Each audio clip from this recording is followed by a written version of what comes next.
तो आज हम लोग बात करने वाले हैं IIT JEE series lecture number 26 पर। चलिए आपके सामने क्वेश्चन आ गया है। क्वेश्चन कहता है the set of all values of lambda. क्या मतलब लैम्डा की वैल्यू का set for which the system of linear equation इतना इतना इतना has a non trivial solution.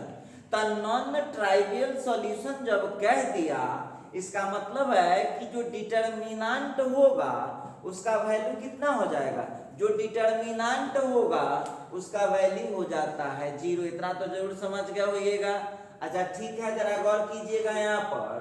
फिर लिखता है कि वो सेट क्या होगा, एम्प्टी सेट मतलब कोई एलिमेंट नहीं। सिंगलेटन सेट मतलब एक एलिमेंट होगा, 2 एलिमेंट्स होगा, लिखता है मोर देन 2 एलिमेंट्स होगा। देखिए ध्यान दीजिएगा इस क्वेश्चन पर।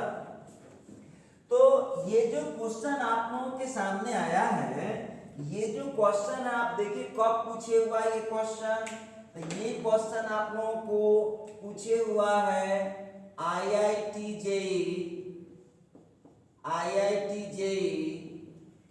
2015 के मेन में ही पूछे हुआ है क्वेश्चन। देखिए अब जरा यहाँ पर गौर कीजिएगा।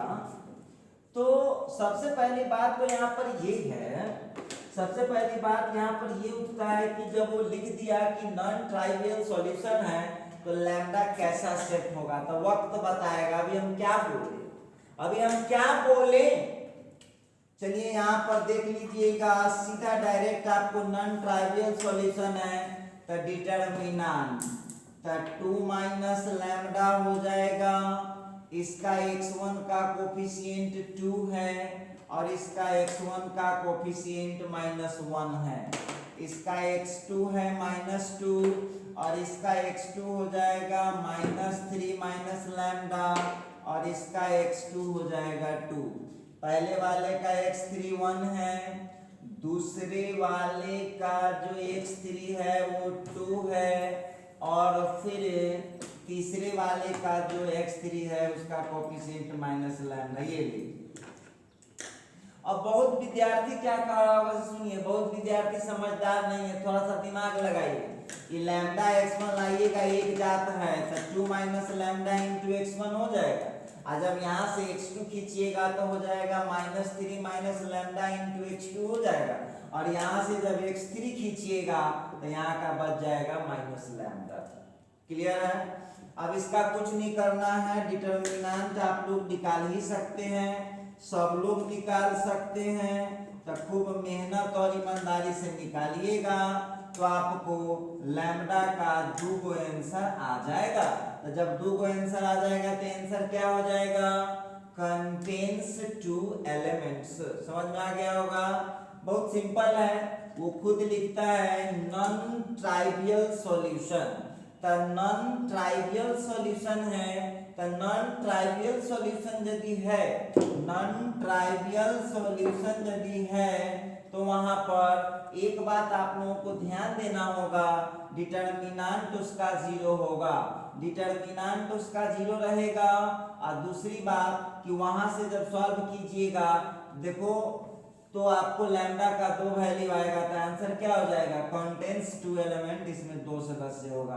तो इसका आंसर पहले से टिक लगाया हुआ है, सी आंसर होगा। आप लोग उसको थोड़ा मेहनत और ईमानदारी से सॉल्व कीजिएगा, बेईमानी न कीजिएगा। 52,000 चलिए अब अगले क्वेश्चन पर बात करते हैं। क्वेश्चन है the number of value of के। लिखता है k की वैल्यू की संख्या for which the system of equation इतना एंड इतना है नो सॉल्यूशन। अब सुनिए, ध्यान दीजिएगा यहाँ पर। अब ये क्वेश्चन जो है ये 10th का क्वेश्चन है। कहेगा सर ये 10th का कैसे आप कह दिए, तब बोलिए एक्स वाई वाला जो इक्वेशन होता था 10th में नहीं पढ़ते थे। देखिए आपको याद दिलाते हैं, तो एक्स वाई वाला जो था उसको आप लोग 10th में ही पढ़ चुके हैं। उसको एक्स वाई वाले को आप 10th में ही पढ़ चुके हैं, याद होगा। तो देखिए तो उसमें क्या है, देखिए सेम टू सेम 2 को दिया है तो आपको ऑब्जेक्टिव ना बनाना है, सब्जेक्टिव बनाना रहता तो अपना आप मैट्रिक्स मेथड से बनाते या फलना मेथड से बनाते। आपको तो ऑब्जेक्टिव में आंसर बताना है। तो चलिए देखते हैं। तो याद कीजिए सब लोग याद कीजिए कि कैसे आप लोग जब नो सॉल्यूशन होता है तो क्या पढ़े हुए होंगे। आपको याद होगा a1 बाई a2 इक्वल होता है b1 बाई b2 से और इक्वल नहीं होता है c1 बाई c2 से। यही ना नो सॉल्यूशन का शर्त है। ये 10th में आप लोगों को पढ़े होंगे आप लोग कि जब दो सिस्टम ऑफ लीनियर इक्वेशन के पास जब सॉल्यूशन नहीं होता है तो ये शर्त है क्या लगा है कि यहाँ पर सिस्टम हैज नो सॉल्यूशन। यहाँ पर सिस्टम के पास सॉल्यूशन नहीं। तो डाल दीजिए वैल्यू, देख लीजिए, कुछ नहीं करना है। a1 का वैल्यू कितना है k प्लस 1, a2 का वैल्यू कितना है कि देखिए ऑब्जेक्टिव बना रहे हैं, ज्यादा टेंशन ना लीजिए। a1 का वैल्यू k प्लस 1, a2 का वैल्यू k, b1 का वैल्यू 8 है और b2 का वैल्यू k plus 3 not equal to होना चाहिए c1 बाई c2 मतलब 4k बाई 3k माइनस 1। अब देखिए हम ये बात करने वाले थे। अब ये क्वेश्चन कब पूछे हुआ वो भी समझ लीजिए। ये क्वेश्चन पूछे हुआ है IIT JEE। देखिए ये क्वेश्चन आप लोगों को पूछे हुआ है IIT JEE 2013 मेन में। देख लीजिएगा आप लोग, ये क्वेश्चन आप लोगों को पूछे हुआ है IIT JEE 2013 मेन का ये क्वेश्चन है। बहुत इजी क्वेश्चन है ये, ठीक है। अब इसको तोड़िए, लेकिन देखो ये क्यों दे दिया IIT में, कैसे बच्चा धोखा खा जाता है सो दिखाते हैं, कैसे धोखा में पड़ जाएगा। इसीलिए वो दे रखा है k plus 1 into k plus 3 is equal to 8k।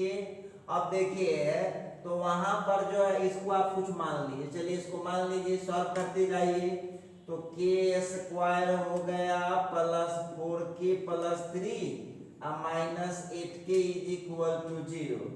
तो k स्क्वायर माइनस 4k हो गया plus 3 is equal to 0, k minus 1 into k minus 3। अब यहां से आप लोगों को k का वैल्यू एक 1 आ गया, k का वैल्यू एक 3 आ गया। देखिए तो बच्चा तो सीधे फट से आंसर डाल देगा 2। देखिए क्या वो आंसर आया, 2 आंसर आया है ना। k का एक वैल्यू 1 आया है, दूसरा वैल्यू 3 आया है। तो बच्चा फट से क्या करेगा, वो आंसर डाल देगा 2। देखिए जबकि आंसर क्या है, टिक लगा हुआ है 1, इसीलिए IIT में पूछता है ये क्वेश्चन। अब देखिए तो इस शर्त के लिए तो आपको 2 आंसर आया है। अब आपको इस पूरे इक्वेशन को टेस्ट करना पड़ेगा। 1 डाल के टेस्ट कीजिए और 3 डाल के टेस्ट कीजिए। दोनों पर सही हो जाएगा तो 2 आंसर होगा, यदि दोनों में से किसी एक पर सही होगा तो 1 आंसर होगा। तो इसी तरह से हम लोगों को जरा देखना पड़ेगा। एक चीज तो फाइनल हो चुका है कि आंसर या तो 2 होगा या तो 1 होगा। मतलब ये दोनों ऑप्शन तो खत्म हो गया, ये दोनों आंसर तो हो नहीं सकता है। जब k का 2 वैल्यू आया है तो आंसर या तो 2 होगा या नहीं तो 1 होगा, कोई न तो कोई होना ही है। अब देखिए ध्यान दीजिएगा, अब हम इसको टेस्ट करेंगे। इसीलिए क्वेश्चन IIT में पूछता नहीं, तो 10th का क्वेश्चन है। k का वैल्यू आपको डालना पड़ेगा 1, डालिए फ्रॉम 1, तो 1 डालें तो ये हो जाएगा 2/1, फिर हो जाएगा 8/4 नॉट इक्वल टू, फिर हो जाएगा 4/3 माइनस 1 तो 2 हो जाएगा। अब जरा चेक कर लीजिए, यहाँ पर क्या किया हूँ, यहाँ पर लिया हूँ k का वैल्यू 1। अच्छा कोई दिक्कत नहीं है, तो ये 2 हो गया, ये भी 2 हो गया और ये भी 2 हो गया। देखिए गलत है कि सही है, जब काटेंगे यहाँ पर तब गलत है। कहेगा सर से आप भगत जी हैं, से आप भगत जी हैं, कैसे समझ गए गलत हो गया। तो एक बात बताइएगा, 2 इज इक्वल टू 2 तो होता है, तो तीनों वैल्यू तो 2 है, तो इक्वल ना होना चाहिए था, लेकिन वहाँ क्या है, नॉट इक्वल है। इसका मतलब है वो कंडीशन गलत है, तो 1 आंसर इसका हो नहीं सकता है। तो इसका मतलब k का वैल्यू अभी वो बचा हुआ है 3। चलिए अब हम देख लिए हैं, अब 2 पर हम जरा टेस्ट करते हैं। ये भी कैंसिल हो गया, ये कैंसिल हो गया कि 1 छट गया, तो 1 छट गया तो अब k का वैल्यू बस 3 बचा हुआ है। फिर लेते हैं उसी में 1 में डालते हैं, फ्रॉम 1 डालिए, k के जगह पर 3 डालते जाइए फटाफट, तो हो गया 4/3 इज इक्वल टू 8/3 डालेंगे तो 3 + 3 6 हो जाएगा, नॉट इक्वल टू यहाँ पर 3 डालूंगा तो 12 ये हो जाएगा 9 - 1 तो 8 हो जाएगा। ठीक है, जरा टेस्ट कर लीजिए आप लोग। 4/3 इसको कट कर दीजिए, 4/3 नॉट इक्वल टू इसका हो जाएगा 3/2। ये बिल्कुल सही। सही कैसे, 4/3 इक्वल टू 4/3 तो ठीक है, लेकिन वो तो दूसरा है तो नॉट इक्वल टू ना होगा। इसका मतलब है कि इस क्वेश्चन में k का वैल्यू 1 जो है पॉसिबल नहीं है, k का वैल्यू 1 पॉसिबल नहीं है। इसका मतलब है तो k का वैल्यू 3 हो गया। इसका मतलब हो गया number of values of k का बस एक आंसर आया है, k का एक आंसर आया है, तो इसमें आपको 1 देना होगा आंसर। k के पास एक ही वैल्यू है, तो वो वाला नहीं, ये वाला 1। ठीक है, ये वाला आपके पास। तो इस क्वेश्चन का आंसर करेक्ट कौन होगा, इस क्वेश्चन का आंसर आ चुका है, एक सॉल्यूशन हो गया, तो इसका आंसर आ गया बी। तो हम उम्मीद करते हैं कि ये आप लोगों को बहुत अच्छे तरीके से समझ में आ रहा होगा, कहीं कोई परेशानी की बात नहीं है, और आप लोग तो मेहनती स्टूडेंट हैं ही।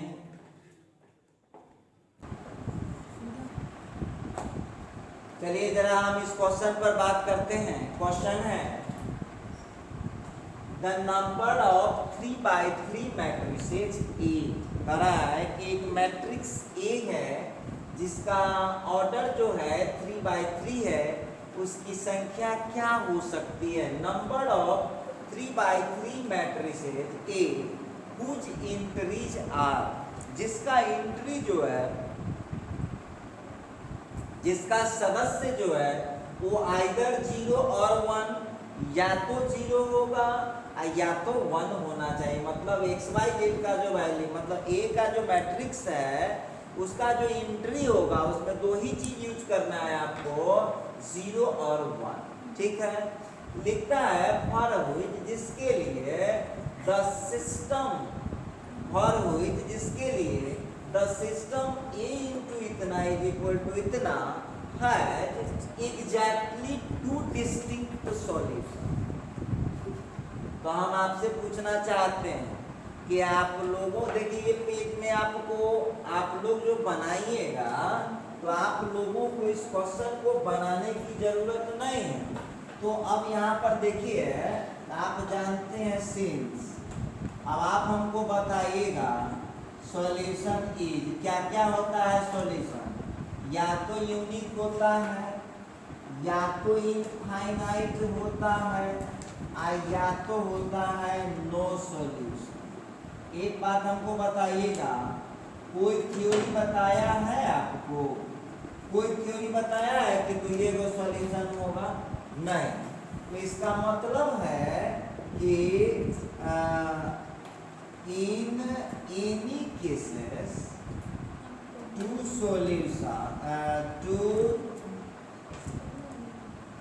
distinct solution, ध्यान दीजिएगा, 2 distinct solution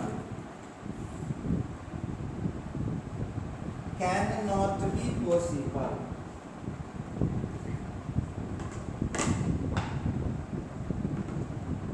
इसका मतलब है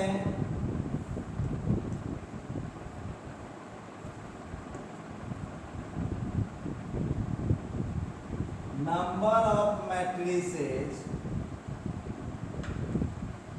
A अरे ये तो बना ही नहीं, क्यों? क्योंकि ऐसा कोई थ्योरी ही नहीं पढ़े हम लोग ऐसा कोई थ्योरी ही नहीं पढ़ के आए हैं। देखिए थोड़ा सा नजर डालिए अपने थ्योरी पर, तो थ्योरी में आपको क्या पढ़ाया गया?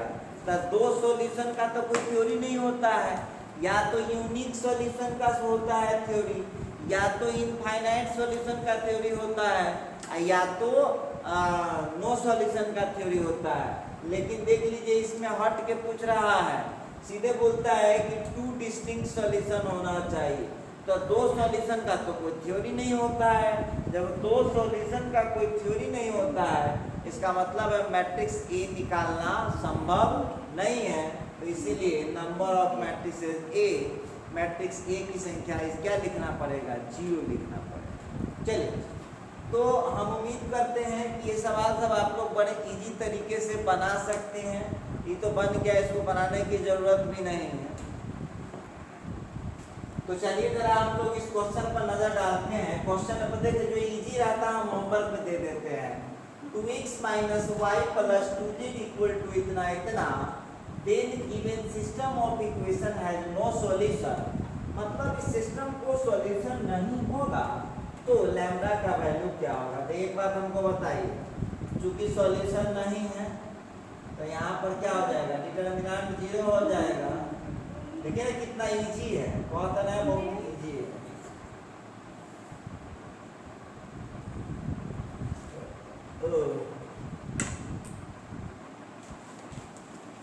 लीजिए इसको 0 के बराबर कर दीजिए, तो 0 के बराबर कीजिएगा तो लैम्डा का वैल्यू नहीं निकल जाएगा।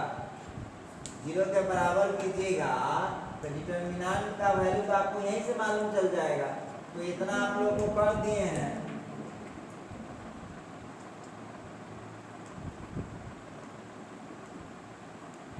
इसका जो सॉल्यूशन है वो इनकंसिस्टेंट आ रहा है। चाहे सवाल को कह दे रहा है नो सॉल्यूशन, वही लिख देते हैं। बुके में का क्वेश्चन में का उतार लीजिए।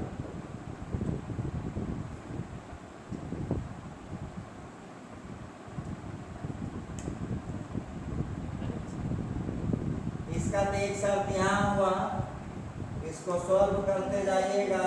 सुने ना एक मिनट, इसको आप लोगों को सॉल्व करना है, इसको आप लोगों को सॉल्व करना है तो लैम्डा बराबर कुछ निकल जाएगा। ठीक है। अच्छा एक बात और आप लोग पढ़ के आए होंगे, हाँ, कि जब नो सॉल्यूशन होता है तो adjoint of A into B का वैल्यू कितना होता है? Adjoint of A into B का वैल्यू कितना होता है? तो वो होता है नल मैट्रिक्स। नल मैट्रिक्स मतलब जीरो मैट्रिक्स। ठीक है।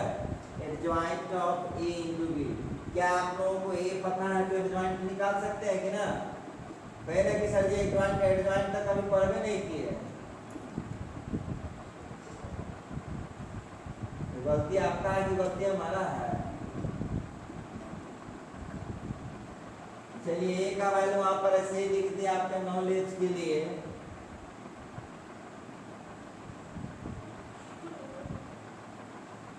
तो adjoint of A into B का वैल्यू जो है 0 के बराबर नहीं होना चाहिए। ठीक है, ये कंडीशन दो। पहले लैम्डा निकालिए, लैम्डा का जो वैल्यू आएगा उस पर इसको भी चेक कर लीजिएगा, जिस पर सही होगा उसको आंसर मार दीजिएगा। तो इसका आंसर बी आता है। आप लोग जरा इसको देख लीजिएगा। फिर जरा ध्यान से देखिएगा, क्वेश्चन पूछ रहा है the number of values of के। पूछा कि के का कितना वैल्यू फॉर व्हिच, जिसके लिए सिस्टम ऑफ इक्वेशन। देख लीजिएगा यहाँ पर फिर दो वाला दिया। तो ये देखिए ये 10th का क्वेश्चन है, आईआईटी में पूछे हुआ है। ये एक्स वाई वाला है, एक्स वाई वाला है, और कितना सॉल्यूशन मांग रहा है? इनफाइनाइट मेनी सॉल्यूशन मांग रहा है। तो जब इनफाइनाइट सॉल्यूशन होगा तो 10th वाले सर क्या पढ़ाए थे? इनफाइनाइट सॉल्यूशन में क्या होता है? a1 बाई a2 इक्वल होता है b1 बाई b2 इक्वल होता है c1 बाई c2। फटाफट इस पर हम लोग कैलकुलेशन कर लेंगे। जो आंसर आ जाएगा वही हम लोगों का आंसर हो जाएगा। डालिए अब ऑब्जेक्टिव बना रहे हैं ना, आप ऑब्जेक्टिव बना रहे हैं तो ऑब्जेक्टिव की तरह बनाइए। तो यहाँ पर a1 का वैल्यू है k प्लस 1 और a2 का वैल्यू है k। उसी तरह से b1 का वैल्यू 8 है और b2 का वैल्यू है k प्लस 3। उसी तरह से c1 का वैल्यू 4k है और c2 का वैल्यू 3k माइनस 1 है। अब आप लोगों को इसमें सॉल्व करना पड़ेगा। अब सॉल्व कीजिए, इसमें k का जो वैल्यू आएगा देखना पड़ेगा कि कौन सा वैल्यू इसको सेटिस्फाइड कर सकता है, चेक करना पड़ेगा। और देखिए इस क्वेश्चन को हम बनाए हुए थे, तो यहाँ पर क्या करेंगे, लीजिए कोई दो उठाइए पहले। Taking k plus 1 by k is equal to 8 by k plus 3, ठीक है। इसको अब आप क्या कीजिए, इसको सॉल्व कीजिए। तो इसको सॉल्व करके हम लोगों को k का वैल्यू आएगा, इसको 1 मान लीजिए इक्वेशन को। तो अब जब हम इसको सॉल्व करेंगे तो कितना हो जाएगा, गुना कर दीजिए, गुना का नहीं, तो k square plus 4k plus 3। देखिए आप ऑब्जेक्टिव बना रहे हैं ना, आपको आईटी वाला में कोनो सब्जेक्टिव बनाना है तो जितना समझ रहे हैं उतना मने मने कैलकुलेशन करते जाइए। तो यहाँ सीधे कोना का नहीं गुना कर दिए तो आ गया k स्क्वायर प्लस 4k, और इसको गुना किए, खींच लीजिए इस तरफ, k स्क्वायर प्लस 4k में से 8k जाएगा तो कितना हो जाएगा, माइनस 4k प्लस 3। अब इसको फर्स्ट इंटू लास्ट पर तोड़िएगा तो ये इतना आपको आ जाएगा। अब देखिए जितना फास्ट कर सके, ऑब्जेक्टिव है ना आपका ये, तो k का वैल्यू 1 और k का वैल्यू 3।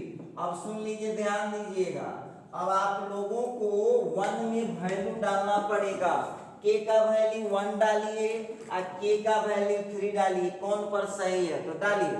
जब k का वैल्यू 1 डालते हैं तो कितना हो जाएगा, 2/1 इज इक्वल टू 8/4 और इज इक्वल टू हो जाएगा 4/2।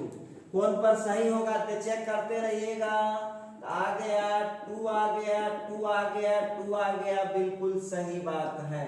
इसका मतलब है कि k का एक आंसर 1 होगा, फाइनल है। यहाँ पर हमने क्या किया है, k का वैल्यू 1 लिया है, उसी तरह से फिर लेंगे उसी में आगे, फिर से डालिए उसी में k का वैल्यू 3 भी आया है, तो k का वैल्यू 3 जब डालिए ना, तब 4/3 हो जाएगा, 8/6 हो जाएगा और फिर ये हो जाएगा 12/8। एक मिनट, अब इसको काट लीजिए आप, तब 4/3 इज इक्वल टू 4/3 तो ठीक है, लेकिन ये कितना हो जाएगा, तो ये हो जाएगा 3/2।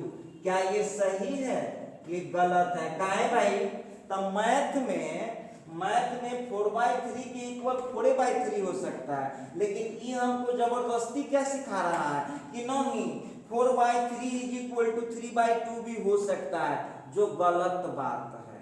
तो इसका मतलब हम कह सकते हैं कि k का जो वैल्यू 3 है ये गलत। तो बोलिए क्या कोई आंसर आया आप लोगों को, कितना आंसर आ चुका है। मैं आंसर क्या पूछ रहा था, number of values of k, तो आंसर आया आपके पास। तो यहाँ से हम लोगों को आंसर आ गया है, देख लीजिएगा आप लोग, यहाँ मिल गया। इसीलिए आईआईटी में पूछे हुआ है कि बहुत बच्चा तो इसी जगह के 2 को वैल्यू निकला तो फट से मार दिया आंसर, के 2 को तो आंसर आ ही रहा है, k का 1 और k का 3 इसी जगह मार दिया। जबकि देख लीजिए जब उसको चेक किया जाता है तो एक ही वैल्यू पॉसिबल है, दूसरा वैल्यू पॉसिबल नहीं है। तो हम कह सकते हैं कि value of number of values of k का एक ही वैल्यू पॉसिबल है, 1 आंसर होगा। देखिए आपका आंसर कौन हो जाएगा, तो आपका आंसर हो जाएगा बी, ठीक है। तो इस तरह से आप लोग इसको बनाइए। और आज के वीडियो में बस हम इतना ही बातचीत करेंगे। देखिए ये आप लोगों का 2 चैप्टर हम लोग कर चुके हैं, मैट्रिसेज का पूरा कर चुके हैं, सिस्टम ऑफ लीनियर इक्वेशन का कर चुके हैं। अब जो है जो लिखा दिए हैं उतना का आप लोग बनाइए। और आप लोगों को एक चीज इंफॉर्मेशन देना था कि रिवीजन भी कभी कभी जब समय मिले तो दो चैप्टर का क्वेश्चन रिवीजन करते जाइएगा, तो बोर्ड के साथ साथ आईआईटी वाले का भी प्रिपरेशन आपका हो जाएगा। तो चलिए आज के वीडियो में बस इतना ही, फिर बात करते हैं अगले वीडियो में।